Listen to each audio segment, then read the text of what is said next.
With so much uncertainty in the stock market right now, so many are looking at their retirement funds and wondering what to do with those accounts.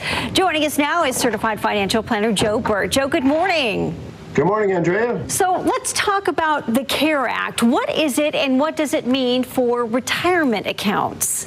Well, it means an awful lot. What they've done is they've liberalized the ability for people to take money from their accounts because of what's gone on in the economy here recently. And they've also, this is really interesting because they did this in 2009, they suspended what's called your required minimum distributions. This is where you're over the age of 70 and a half, or now it's going to be 72, that if you have to take money out of your retirement account to pay taxes, they said you no longer need to do that. In fact, if you've taken money out and you want to put it back in, you can do that. And the reason they're doing that is because the amount that you have to take out is based on the value on December 31st. And as we all know, the market was a lot better on December 31st. And if you have to sell now, you're really hurting yourself. So the government stepped up and says we're going to suspend RMDs for at least 2020.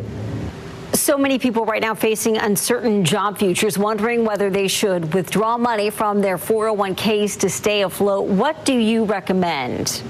Well, if you don't need it, you have two ways to get money out. One is what's called a hardship withdrawal.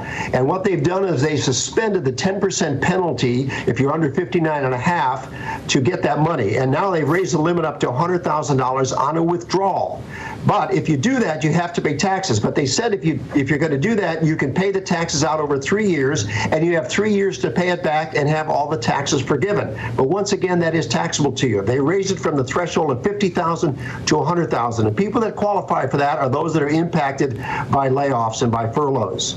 The second thing is you can borrow from your account. The limit used to be $50,000. They've raised that to $100,000. But once again, you can pay yourself back over years. And if you need money, I wouldn't do the hardship withdrawals. I would focus on doing the loan if you can possibly do that, because you're paying yourself back.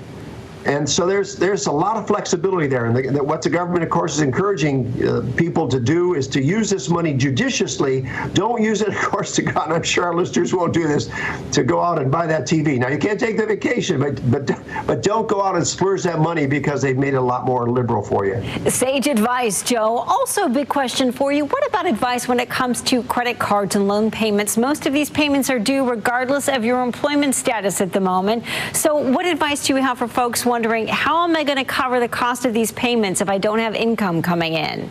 Well, what we're seeing is that there's going to be some abatements being made. The banks around the country are recognizing that all of us are in this financial crisis, and what they don't want you to do is hide and run. The most important thing you can do is contact your lender immediately and tell them that you've been impacted by this. You've lost your job. They can look at your credit record. They can look at your payment history, and in many cases, they will give you an abatement. Now, they're not going to forgive the loan entirely, but what they will do is they will tack it on the back end, perhaps forgive the interest, but they're working with you both on credit cards and also on mortgages. I see that as well.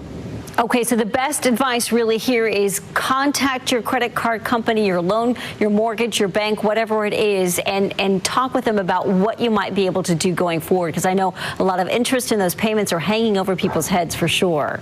Yeah, by all means. And the good news is that checks are on the way. They're going to be direct deposit for people depending on what your income is. If your income is, as a single person, is under $75,000, you're going to get a $1,200 benefit. Now, this is in addition to unemployment. You're going to get a $1,200 benefit.